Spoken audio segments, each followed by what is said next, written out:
Quand on regarde ces images, un cerveau, des racines, des engrenages, on se dit « waouh, ça a l'air complexe ». Eh bien, c'est exactement ça, une organisation. C'est un système vivant.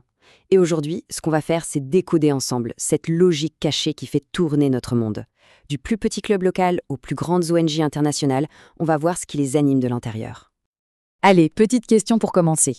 Qu'est-ce qu'un club de lecture de quartier, un syndicat de travailleurs et Médecins sans frontières peuvent bien avoir en commun?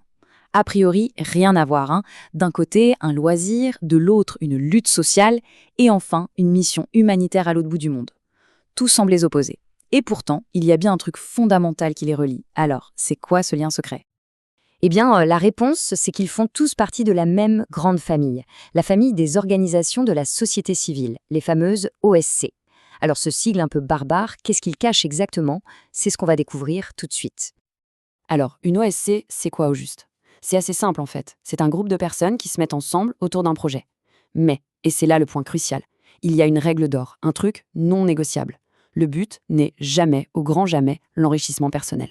Si l'organisation fait des bénéfices, tout cet argent, jusqu'au dernier centime, est réinvesti dans le projet, dans la mission. Et c'est vraiment ça qui change toute la donne. Et cette mission, elle peut avoir deux grands visages. Soit l'organisation regarde vers l'intérieur, son but c'est de servir ses propres membres, pensez à un club de sport par exemple, soit elle regarde vers l'extérieur, là l'objectif c'est de servir l'intérêt général, d'aider tout le monde. C'est soit pour nous, soit pour tout le monde. Bon, maintenant qu'on a la définition, à quoi ça ressemble dans la vraie vie, une OSC? On va voir que derrière cet acronyme un peu technique, il y a en fait une sacrée galerie de portraits, une diversité incroyable de formes. Alors, accrochez-vous bien, 1,3 million. Ce n'est pas rien, c'est le nombre d'associations qui tournent en ce moment même en France. 1,3 million, c'est juste énorme.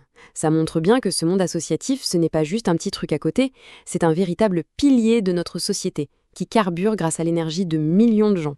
Et toutes ces associations ne sont pas logées à la même enseigne. En fait, tout dépend de leur statut juridique. C'est un peu comme des niveaux dans un jeu. Au niveau 1, on a l'association de fait.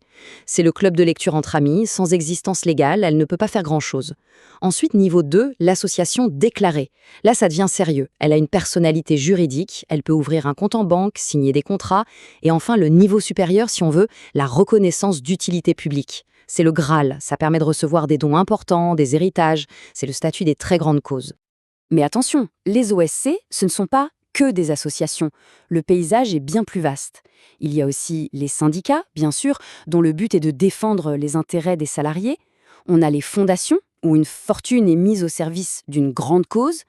Et puis, les fameuses ONG, qui au fond ne sont rien d'autre que des OSC, des associations ou des fondations, mais qui jouent dans la cour des grands, à l'échelle internationale. Ok, maintenant on va prendre un peu de hauteur, on va dézoomer, parce que ce soit la petite association de quartier, l'ONG mondiale ou même une énorme entreprise, toutes ces structures ont un point commun. Pour fonctionner, pour avancer, elles ont toutes besoin du même système d'exploitation, du même moteur. Et ce moteur universel, c'est ce qu'on appelle le management. Le management, ça peut faire peur comme mot, mais en réalité, c'est juste une recette de bon sens en 4 étapes. Étape 1, on décide où on veut aller. Étape 2, on regarde ce dont on a besoin pour y arriver. Des gens, du matériel, de l'argent. Étape 3, on motive les troupes. On s'assure que tout le monde rame dans le même sens. Et enfin, étape 4, on fait le bilan. Est-ce qu'on a réussi? Qu'est-ce qu'on peut améliorer? Et hop, la boucle recommence. C'est un cycle qui marche absolument partout. Maintenant, attention, il y a 2 niveaux de pilotage. D'un côté, il y a le management stratégique. Ça, c'est le capitaine du navire qui regarde la carte, l'horizon et qui décide de la destination à long terme. De l'autre côté, il y a le management opérationnel. Là, c'est l'équipage qui s'assure que le bateau avance au jour le jour. On gère les plannings, on règle les problèmes quotidiens.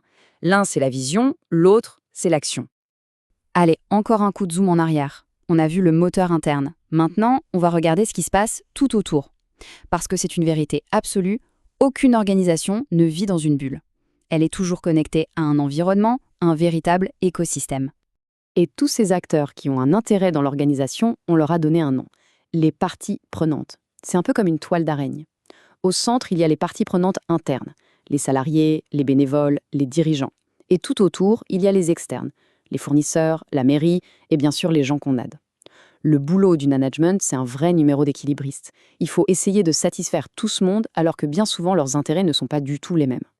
Bon, on arrive à la fin de notre exploration. Et pour conclure, on va voir comment ce fameux management aide les organisations à naviguer dans les deux tempêtes majeures de notre époque. Parce que soyons clairs, aujourd'hui, ne pas s'adapter, c'est tout simplement disparaître.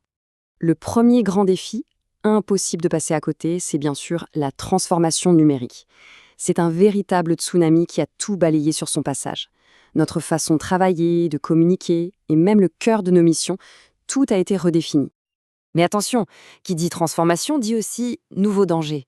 Il y a d'abord les risques en interne, les blocages culturels, c'est dur de changer les vieilles habitudes. Ensuite, les menaces technologiques, les cyberattaques, la perte de données, ça peut vite devenir un cauchemar. Et enfin, il y a ce nouveau champ de bataille, les réputations. Aujourd'hui un commentaire négatif, et c'est l'image de toute l'organisation qui peut être mise à mal en quelques heures. Deuxième défi, et pas des moindres, c'est évidemment la transition écologique. C'est simple. Aujourd'hui, plus aucune organisation, petite ou grande, ne peut se permettre de fermer les yeux sur son impact environnemental. Ce n'est plus une option. Alors, comment on répond à ce défi?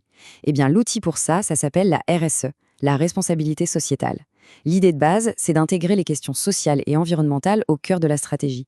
Et c'est là que ça devient intéressant. Parce que ce qui semblait être une contrainte peut devenir une super opportunité. On améliore son image, on motive les équipes et, surprise, on peut même réduire ses coûts.